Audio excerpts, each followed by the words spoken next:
Welcome to Analyst Talk with Jason Elder. It's like coffee with an analyst, but there's no actual coffee. Each episode, we interviewed an expert in the field of law enforcement analysis to share their career-defining stories and to get their insights on the world. Please join us on recognizing and learning from these brilliant minds as we define the law enforcement analysis profession one episode at a time. Thank you for joining me. I hope many aspects of your life are progressing. My name is Jason Elder, and today our guest has 11 years of law enforcement analysis experience, 7 years of which with the U.S. Army and Army National Guard. He is an active member of both the IACA and Arizona Association of Crime Analysts. He is currently a criminal intelligence analyst with the Pima County Attorney's Office. Please welcome Sean Rambaran. Sean, how are we doing?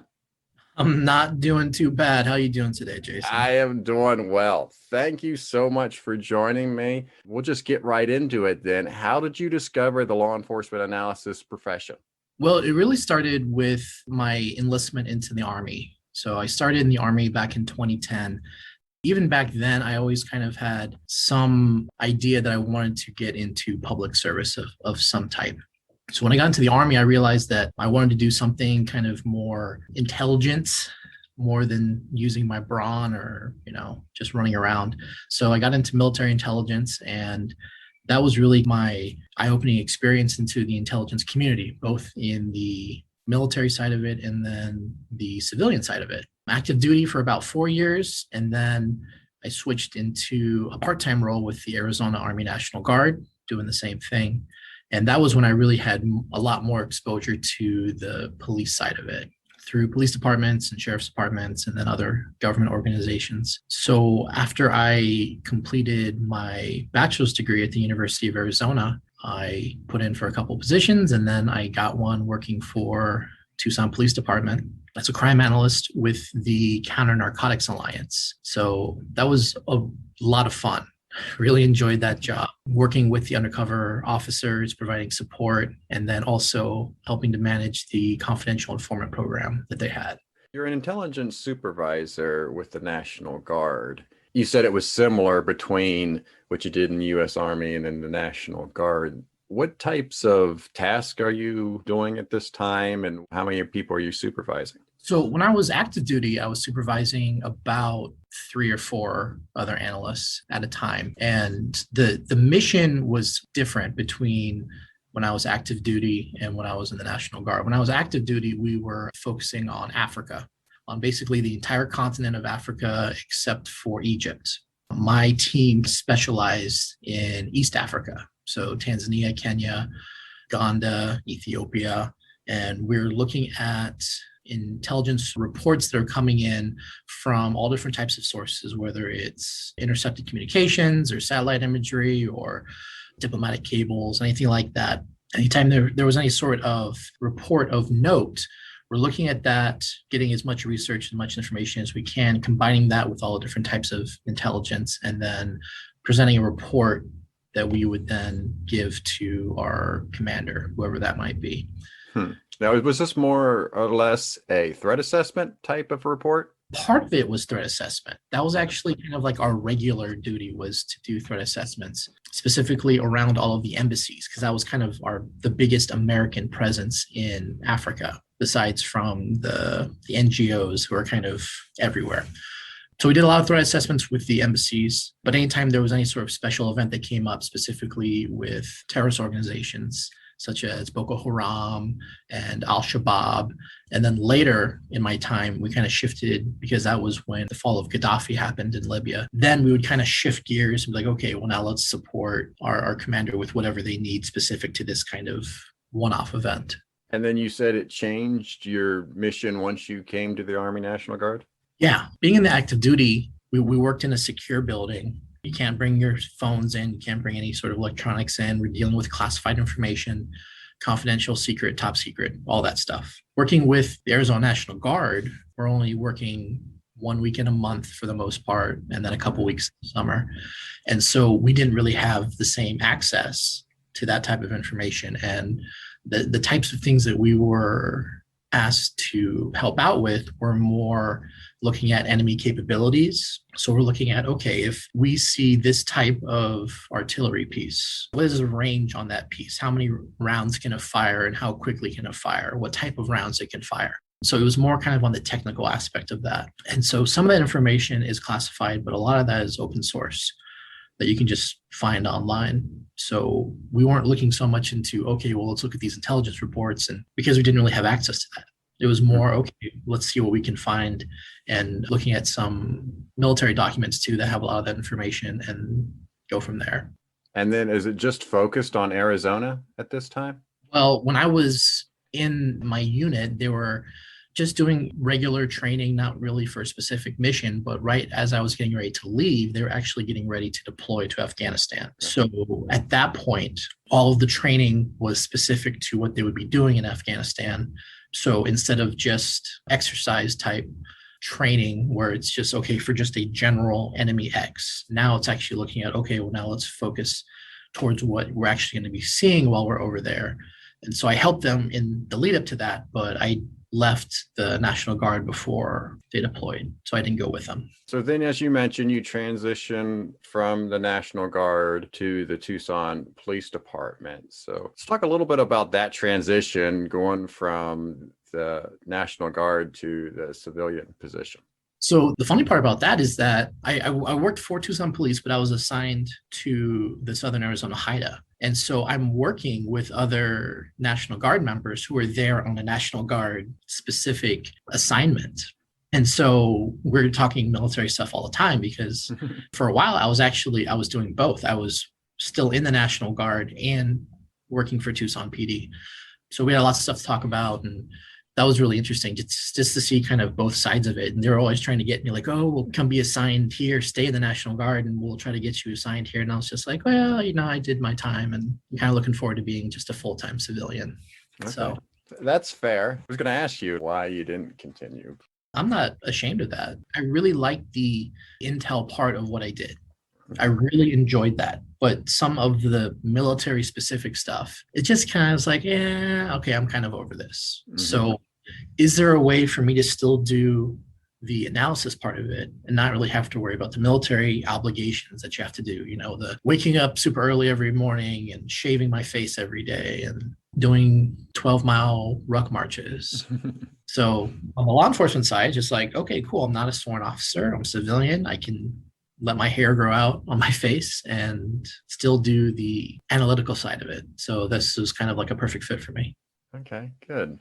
Then you're doing counter narcotics and you're dealing with analyzing mobile phones. What surprised you as you were transitioning coming into this position? For me, it was more just the wide variety of information that I was dealing with. So dealing with the informants and the information that they're providing, and then checking that out, and then looking at the technological side. Like you said, I was looking at phones that had been recovered through search warrants, and I was trained on Celebrite, so I was using that to forensically examine phones. And then looking at the drugs that were recovered, and looking at how the lab was testing those and seeing which drugs were coming from different sources or were coming from the same source, and then looking at vehicle information that was seen and all the different avenues of investigation. That was just really interesting and really eye-opening for me while I was there. I started my career in Baltimore about 20 years ago now.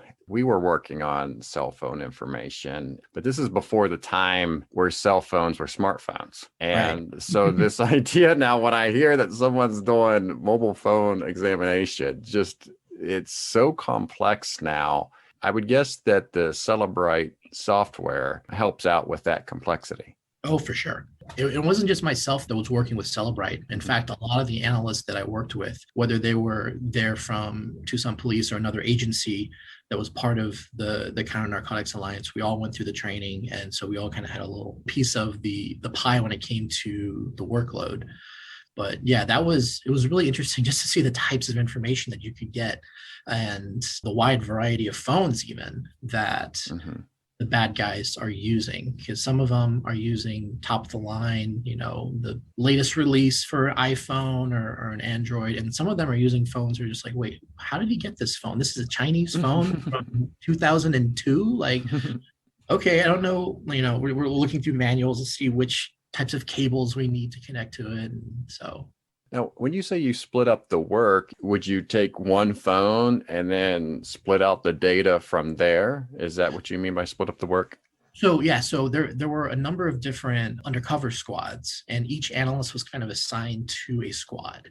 So depending on which squad, which level of investigation brought in the phone, they would send it to their assigned analyst. So whether it was a street level case, or whether it was an interdiction case, or whether it was a mid-level case, they all kind of went to a specific analyst to kind of keep continuity so that the officers were familiar with the analyst that was doing the work for that specific phone. As you look back, is there anything else that comes to mind during your time with the HIDA?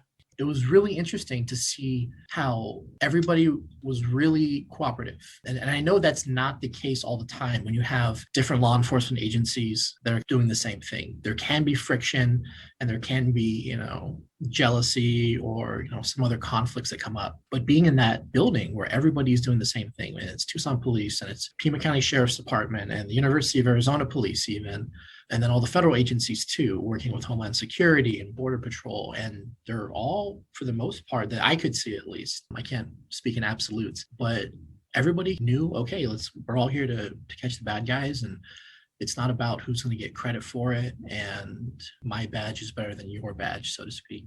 Everybody went forward, and there wasn't really a lot of infighting while I was there, at least. Yeah, I've had Richie Martinez and Elise Koshak on the show, and they both spent time at the Arizona HIDA. There is just something in the water there in Arizona, which is funny because it's mostly desert out there. But there is something there about collaboration and working together, and multi-jurisdictional task force just seems to work really well out there. Sure, for sure. All right. So then you decide to move on to the Pima County Attorney's Office. So let's talk about that transition. We just had Julie Wortell on the show, and she worked for a time for an attorney's office. So just like to get your perspective on being an analyst in an attorney's office. So, like I said, I was really happy doing what I was doing for Tucson Police and working at the HIDA and helping out all those counter narcotics guys. But I know this is the case for a lot of other agencies too. There isn't like a real defined career progression or like a career structure for analysts, unless you're in like a really big agency. So there wasn't like an analyst supervisor position that I could go to, or an analyst 2, or like a senior analyst, anything like that. I was kind of in my own island, and that was kind of it. And so for a part of me I was again completely happy what I was doing, but another part of me was just like, well, maybe I should look at some other opportunities, because anytime a new job opened up anywhere, because we had all of the analysts from all these other agencies, they're sending it around like, hey, this CBP position opened up, or this Homeland Security position opened up, or for this agency. And so everybody's talking, and the analyst community, we're all about networking and connecting people to the information that they want. So I had another analyst, her name was Heather Lewis, that she worked with me, and she sent me this posting for the position I'm in right now with the county attorney's office. And my first thought was, wait, they have analysts there? Like, what's the deal with that? Because I didn't really have any sort of experience. And so I was just like, okay, like, what are they wanting to do? And so Heather really encouraged me to go for it. And so I did. And then You just want to get rid of you. It's possible. I don't know. But yeah, she was super supportive the whole time. And so yeah, I went through the process and talked to the county attorney at the time. Her name was Barbara Lawal. She's since retired. She basically had gone to a conference that talked about intelligence-led prosecuting and looked at the examples that had been presented for Manhattan and with the New York, all the boroughs in New York, and then the San Francisco District Attorney's Office. And so she wanted to bring that to Tucson. And so she had this idea, and myself and another analyst, Martin Piatek, we both got hired to basically build this unit. There had already been prosecutors that had been kind of assigned with the intelligence-led prosecuting model. They had been assigned to the geographic divisions around Tucson and around Pima County. But Martin and myself were the first analysts that had been brought into the office specifically for this task. So that was a really neat experience, being able to be like, okay, well, what are we going to do? Well, let's build it. And instead of just, okay, well, this is how it's always been done, or this is the way it goes, it was like, okay, well, let's expand into this. Like, we want to help with this. We want to help with this. And actually blazing our own trail was something that I've never really done before anywhere else in my career. It's interesting because some people don't like cutting their own path and some people do, right? Some people don't like the fact that there's not already a ladder there to climb. And some people like to establish their own ladder, so to speak. So I think that's fascinating to have the attitude of, okay, let's embrace, let's do this. Let's build this from the ground up. Before you get to that, can you give me a good definition of intelligence-led prosecution? So if you ask a few different people, you're probably going to get a few different answers, because there's kind of the broad theme and then the implementation can kind of differ. But the big picture idea is we want to put away the crime drivers, the ones who are responsible for a majority of the crime, the most serious offenses, multiple offenses. We want to more aggressively prosecute them to keep them off the streets for a longer period of time, because if we keep them away for longer because they are the source of so many other incidents, then it's going to have a better impact on the community, instead of treating everybody as, okay, well, everybody's a criminal no matter what. And yes, there are crimes we kind of focus on. We want to have a more impactful way of prosecuting, because as an attorney's office as a whole, we can't prosecute every single case and take it to trial and get the maximum sentence just because of limitations with the court system and with workload and time and resources. So we want to basically have an efficient process as we can and make the community as safe as we can. So does that mean you're taking a more active role of identifying targets instead of maybe what most people would think a prosecution office would do would be police, law enforcement brings the case to them? So we are kind of identifying target, but we're doing that with the partnership of law enforcement. And that's one of the big things that I do in my job is I'm not just sitting in my office the whole time. I'm going out to the local agencies and I'm going out to task force meetings for burglary, for gang, for auto theft. And I'm meeting with Tucson Police and Pima County Sheriff and getting all the information that they are sharing. If I am able to see like, okay, well, this person got mentioned in an auto theft task force meeting, and that same person is also breaking into houses on the east side of Tucson because they mentioned them at the east side meeting. And that person is mentioned when I meet with Counter Narcotics Alliance, because I actually go back to my old job at the HIDA for their weekly meetings. If we see that somebody is crossing jurisdictions and they're popping up, now it's like, okay, well, now this is somebody we really need to take a closer look at and make sure that not only are the law enforcement people on the same page and they know that, okay, well, this person is popping up for auto theft and narcotics and with the patrol divisions, but now the prosecutor also knows that, okay, well, whenever this person gets picked up, now we know that this is somebody that we want to kind of look at with a closer eye because of all of the attention that he's getting, if that makes any sense. Yeah, it does. So now, how did you get this established then? And I know it's not just you, it's your partner, but go through some, maybe the growing pains of getting this established and building this from the ground up. So the relationship building is really the first part. Because I was coming from Tucson Police, I already had that built-in relationship where they already at least knew me. The other analyst I worked with, Martin, he was hired from an agency in California. So he had just moved to Tucson, so he didn't really know anybody. The prosecutors already had some sort of relationship with the detectives who would bring cases for issuing. But because I already had that pre-existing relationship, that was our foot in the door. And that got us started to be invited to all of these meetings, these patrol meetings, the task force meetings.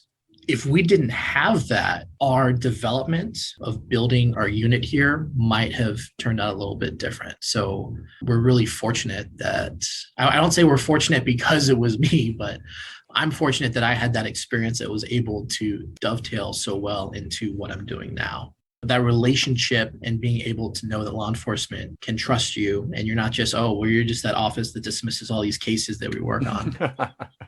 That was really a big help.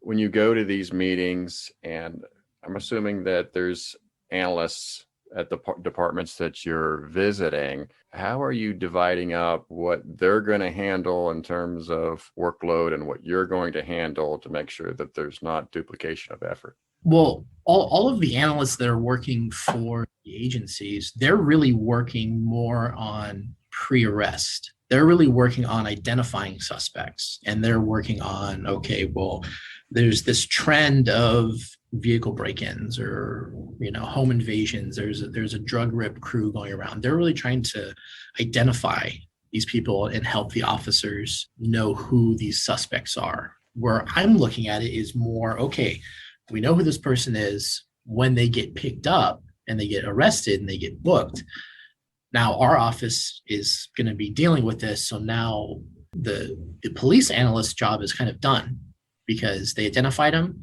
the officers arrested him, and now they're on to the next case. And so that's where that handoff happens, so that I'm not really working on trying to identify suspects, and the police analysts aren't really working on how to better prosecute these suspects. So at the time of the arrest, that's when we have the handoff. So because that line is so clear, there's not really any duplication of effort. Okay, good. And I see here you've developed a couple of databases for them as well during your time here. And I thought that was interesting too, because that's what Julie talked about. Julie developed a mapping program during her time with the attorney's office. So what types of systems have you set up since you've been there? So there's been two that we've set up since I started.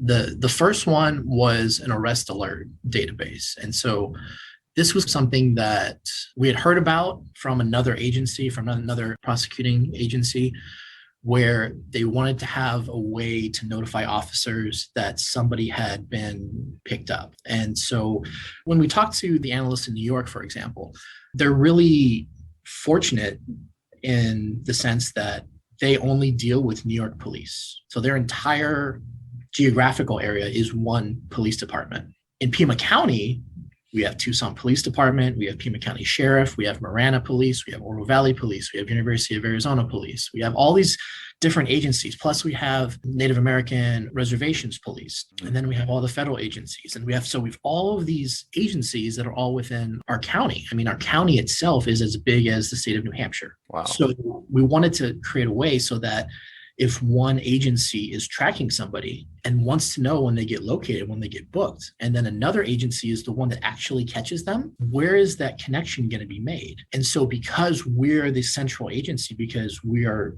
servicing the entire county, we created this arrest alert system where some officer says, hey, I want to know when this person gets picked up for whatever reason. So we put their name into our arrest alert system. Whenever they get booked by any agency, as long as it's within Pima County, when that booking feed comes to our office, because we're going to know whenever anybody gets booked, because we're going to have to do the initial appearance, that is going to send an alert, which is either going to be a text or an email or both, to whoever wants to be notified of this specific defendant. Hey, this person got picked up. These are the charges that they got picked up on.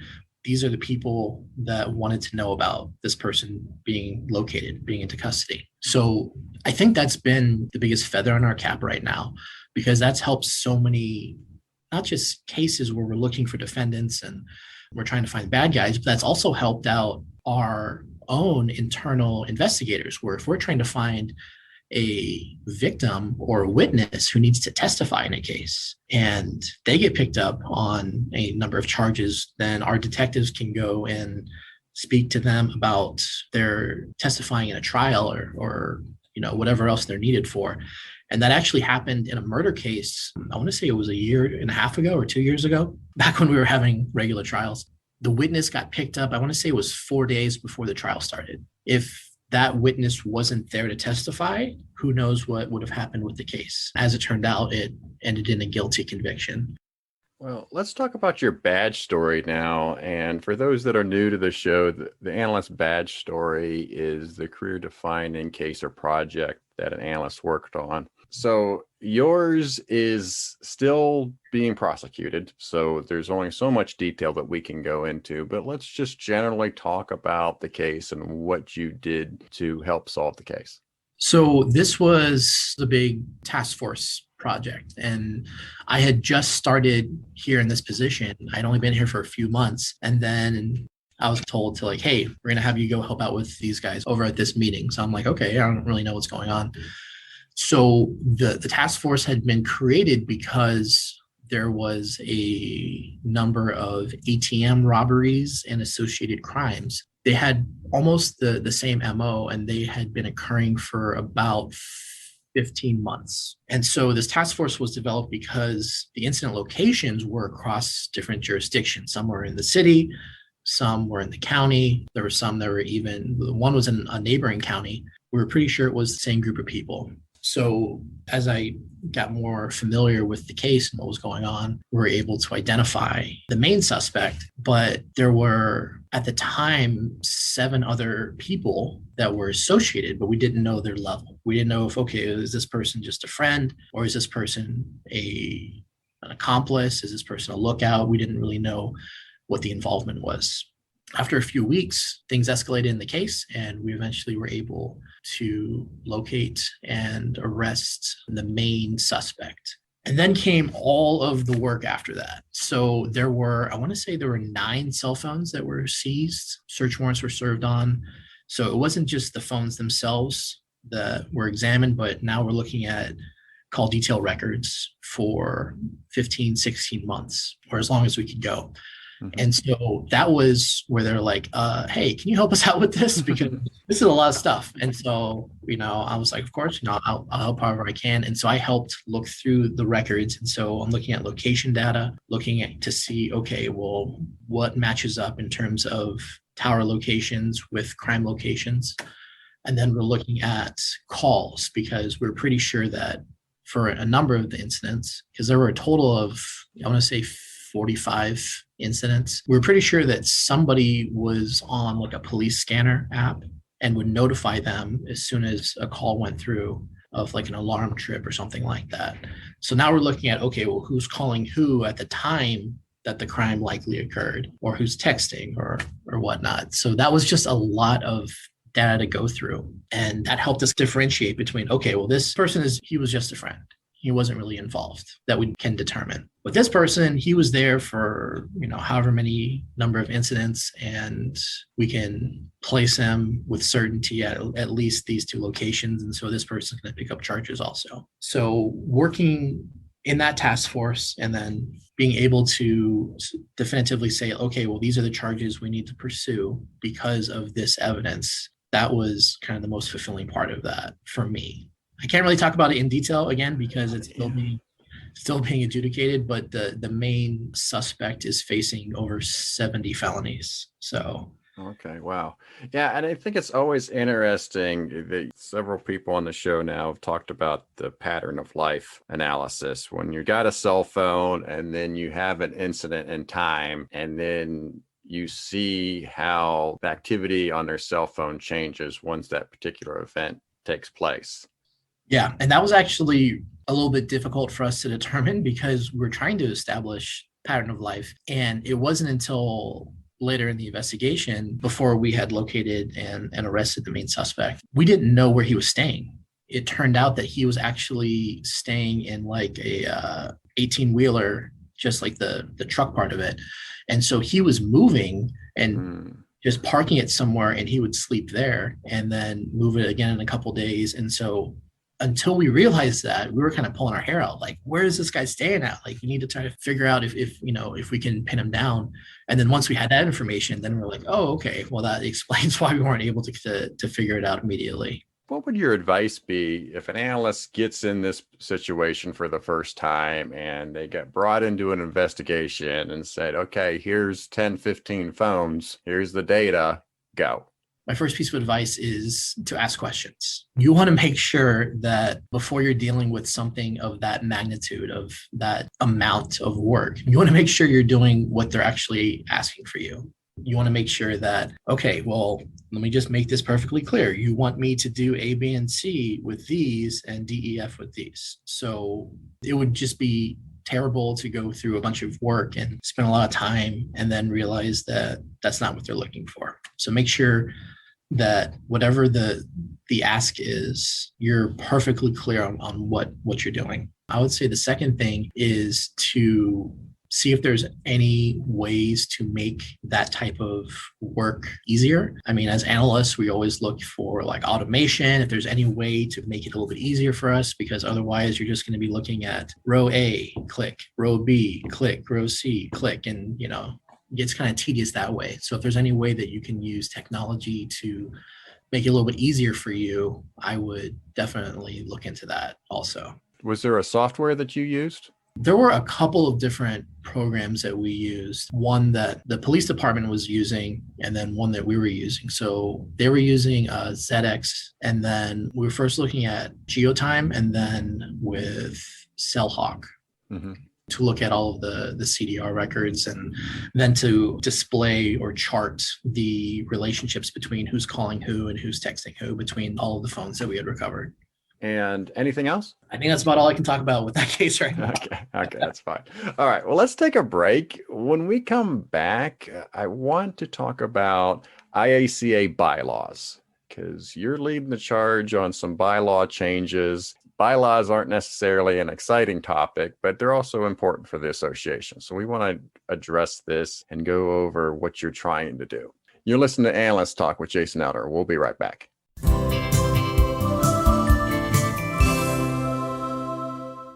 Hello, this is Brian Gray, and my advice for analysts is don't settle for mediocrity. If you want to be happy in this career, long-term, you can't be a minimalist. Just don't do what you're asked for. Do what you know is right. And don't ever, ever substitute quantity for quality. And if you haven't found a way to put design to work for you, you're not doing your best work. The textbook, Exploring Crime Analysis. This is a good time for me to plug. I am running a contest right now. In my chapter on Excel, I have put an Easter egg in that chapter from years ago. And if you can identify the Easter egg, email us at leapodcasts@gmail.com. The first one I will send a $20 Amazon gift card for.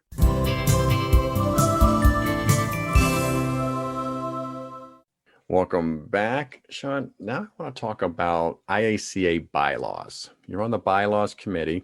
If I would ask the membership about bylaws, I'm pretty confident that not very many people have probably would know where to go to get them, or even have read them or anything like that. Not an exciting topic to talk about bylaws, but us in law enforcement should also realize is that rules and regulations are important.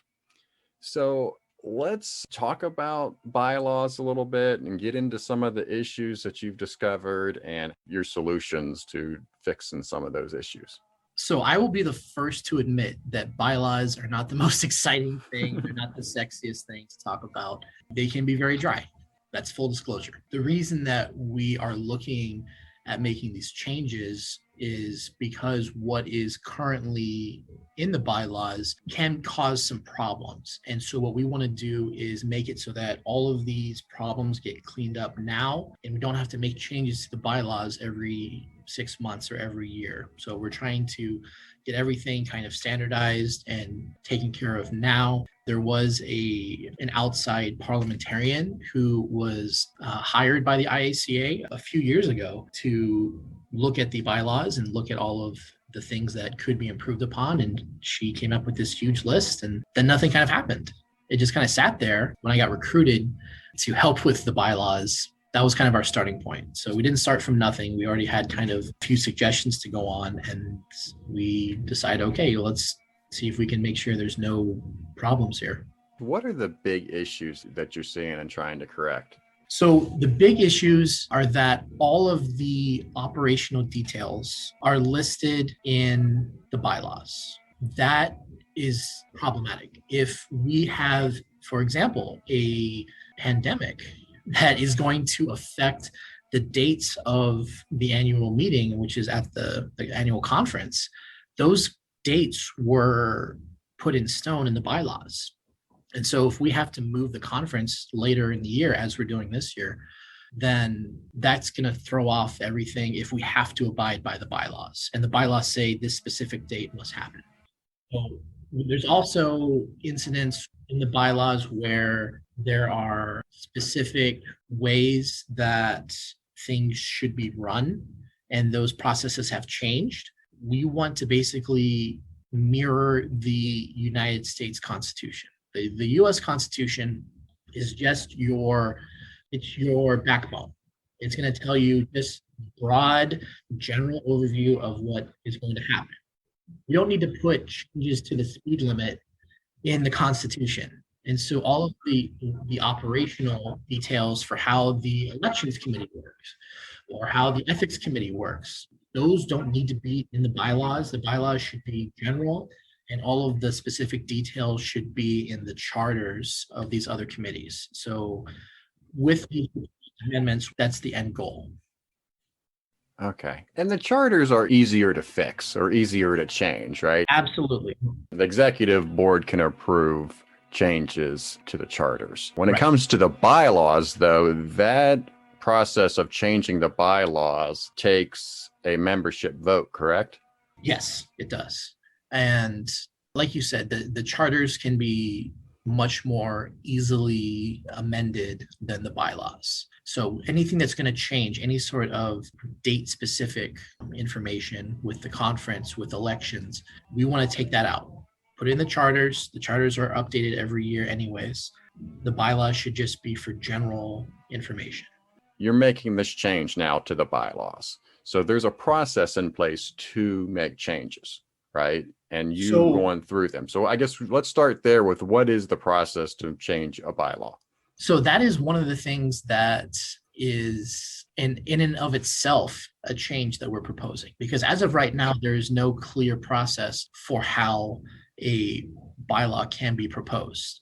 And so by the letter of the law, which for this specific interpretation would have to go by Robert's Rules of Order, any proposed amendment theoretically could go to the membership for a vote as it stands right now. So if I wanted to change the name of IACA to the International Sean Rambaran Fan Association, there's no way for people to vet that and be like, well, that doesn't make any sense. It would have to go to a vote. So one of the things that we're actually doing is making a mechanism in place so that that's not the case. Not anybody can send a bylaw out that would then automatically have to go to the membership for a vote. So we're adding in a level of review there specifically for how to propose bylaws. But in terms of where we are right now, this was brought to my attention last year. And so it's not just me. I am the chair of the bylaws committee, but I also work Levi Gerard and Alexander Gould. And so they're my other committee members. And so we've looked at not just what the parliamentarian from a few years ago made for suggestions, but then we've also talked to all of the members of the executive board. So Kristen Lottman was the one that she's our board liaison. She kind of helped answer a lot of questions for me. And then obviously talking with Annie Mitchell and Mary Berticelli, and then Rachel Carson and Rhonda also, getting their feedback as far as this is what we're doing, this is why we're doing it, does it make sense for you? So everything that we have put forward has a rationale. It's not just, because I said so. There's a specific reasoning, whether it's something as trivial as punctuation and the format or the style versus something as serious as we don't know what's going to happen in this situation.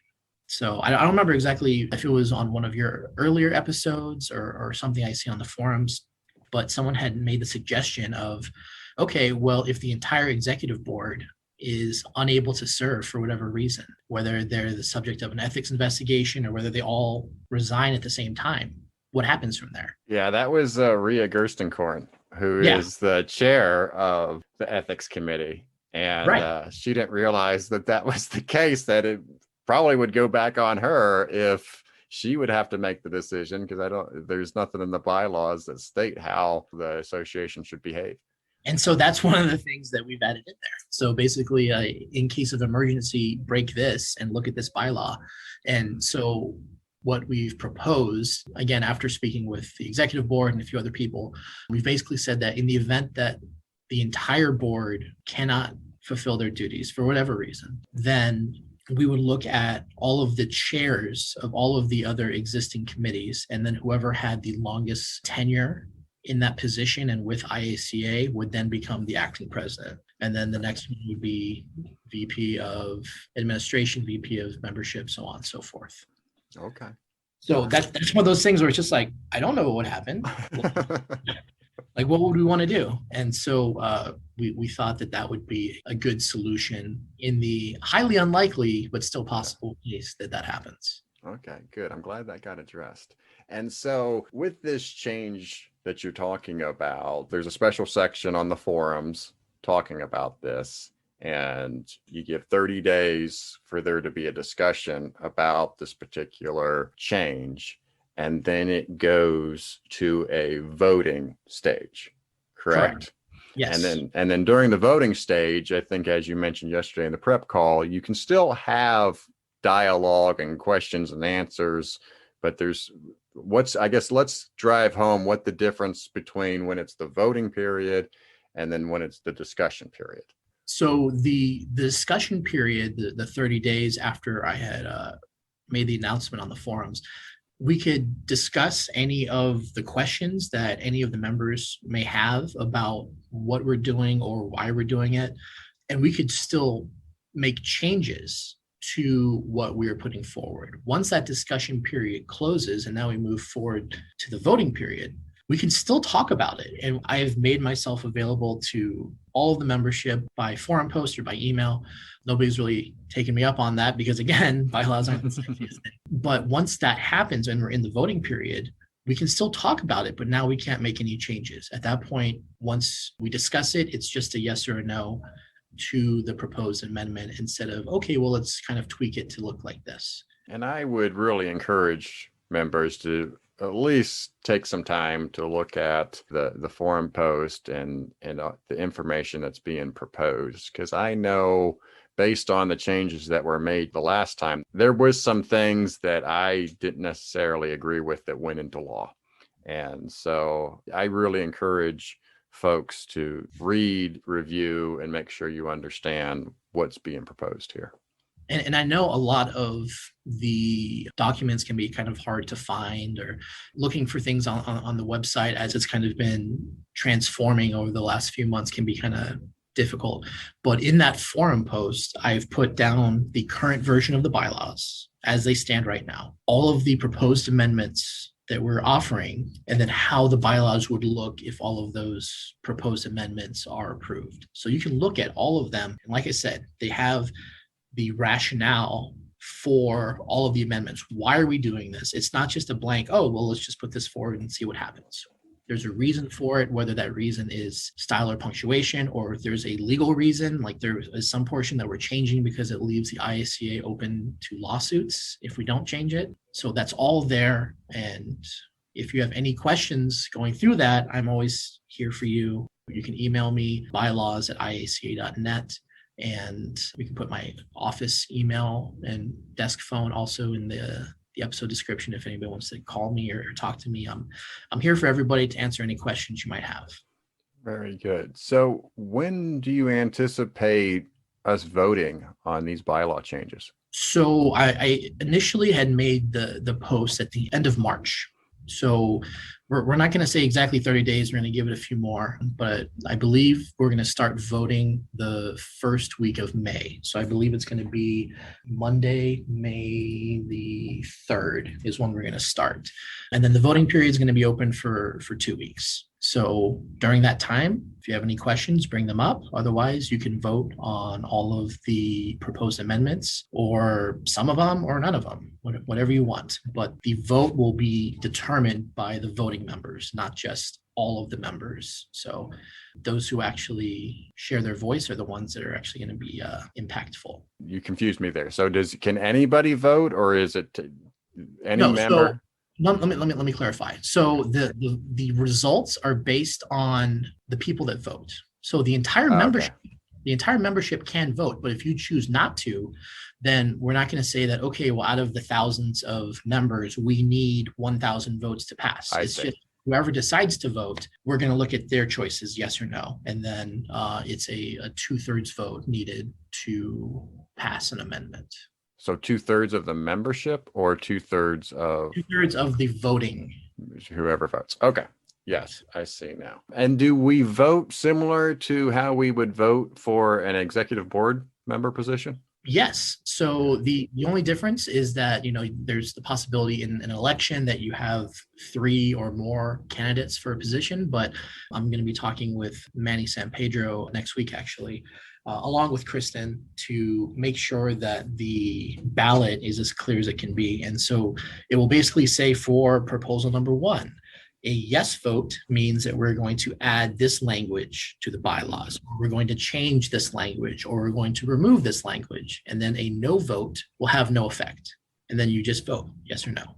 And then you move on to proposal number 2, yes or no, with the same type of description. So that should make it pretty clear for everybody as far as each item that you're going to be voting on. Good. Is there anything upcoming that you're working on? Like after we get past this vote, is there anything upcoming in terms of the bylaws? Well, once the bylaws are approved, hopefully, now we can take the changes and now pass all of the charters to reflect the changes that have been made. So at that point, it's going to be more on Mary and each of the committee chairs to go over their charters and make sure that they're updated and they have all of the information that we are now taking from the bylaws and moving to the charters. Okay. So I guess once the results are in, is the impact immediate? Yes. All right. Is there anything else that you want to say about bylaws before we move on? I know it's really dry, but I'm still encouraging everybody to vote when the voting period opens up in May. And again, if you have any questions about any part of this process or any of the details, feel free to reach out to me. Good work on that. Thank you. So I do want to talk a little bit about the Arizona Association, because you've only been with the IACA and the Arizona Association since 2018, but I do see that you have been awarded with the Arizona Association of Crime Analysts the new Analyst of the Year in 2018 and the Innovator of the Year in 2019, which is pretty impressive. So what did you do to get the new Analyst Award, and what did you do to get the Innovator Award? So for the Arizona Association of Crime Analysts, I mean, that's something that I had been aware of when I worked at Tucson Police, but I wasn't really involved with. I wasn't a member until I joined my current position here. So after I got into this position, I was hired. My first thought was like, okay, are there any other prosecuting agencies in Arizona that have analysts? And luckily there was, with Maricopa County, which is the Phoenix area.